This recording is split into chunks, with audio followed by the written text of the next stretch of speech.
What if almost everything you've been taught about ancient humans is wrong? Not slightly inaccurate. Completely, fundamentally, almost embarrassingly wrong. Because the picture most people carry in their heads, the grunting, survival-obsessed, hunt-or-be-hunted primitive human, is missing one massive detail. Our ancestors were getting high, regularly, deliberately, across continents, across enormous stretches of time. And the evidence isn't hidden away in some secret archive. It's been sitting in museums, archaeological records, and ancient writings for decades. Most people simply chose not to look at it. Let's begin with the oldest direct evidence we've ever found. In 2019, on the remote Pamir Plateau in western China, archaeologists excavating an ancient burial site uncovered something unusual: wooden braziers, small bowls designed specifically for burning plant material. Inside the residue, they found THC, the psychoactive compound responsible for cannabis's effects. The dating results came back, approximately 2,500 years old. But here's the discovery that changes everything. The THC concentration found in those samples was significantly higher than what naturally occurs in wild cannabis, which means these weren't people who simply wandered into a patch of plants. They were intentionally cultivating stronger varieties. 25 centuries ago, high in the mountains of western China, someone was selectively breeding cannabis for potency. These weren't primitive experimenters. They were careful observers of plant chemistry, early pharmacologists. And cannabis is only where the story begins. Now let's travel to North Africa, roughly 9,000 years ago. The Tassili Eniger Plateau in Algeria, home to one of the most extraordinary collections of prehistoric cave art ever discovered.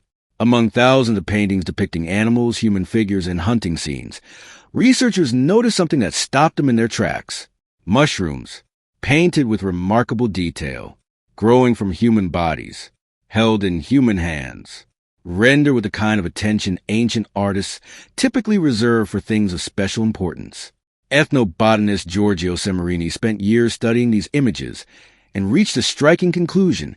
The mushrooms appeared to be psilocybin species, magic mushrooms painted onto cave walls 9,000 years ago by people who clearly considered them worthy of being carved into memory itself, not as food, not as medicine, but as something sacred.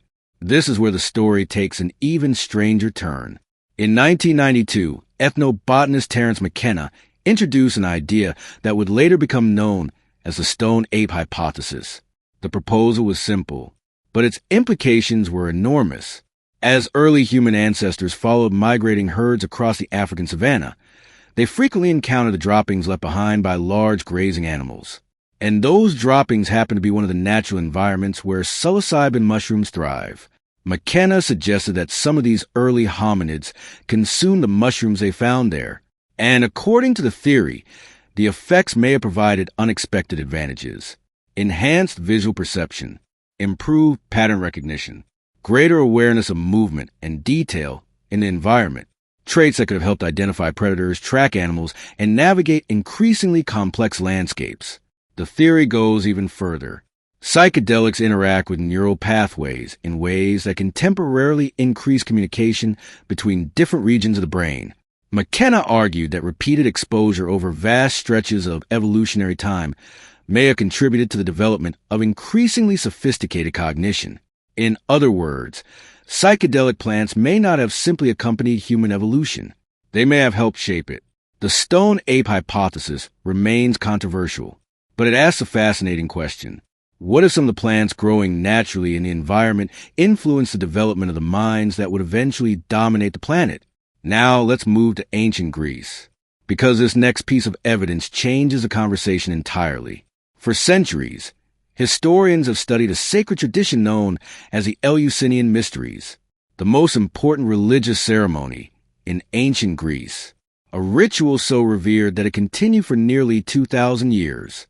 Some of the greatest minds of the ancient world participated: Plato, Aristotle, Cicero, Marcus Aurelius. Generation after generation traveled to experience it. At the center of the ceremony was a mysterious drink known as Kykeon. Those who consumed it reported profound transformations, visions, encounters with divine realities. Experiences so powerful that many describe them as a symbolic death followed by rebirth. For centuries, scholars assumed these accounts were metaphorical, poetic language used to describe an emotional religious experience.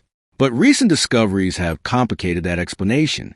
Researchers examining residues associated with ancient Greek ritual vessels identified ergot alkaloids, compounds closely related to substances that later inspired the creation of LSD.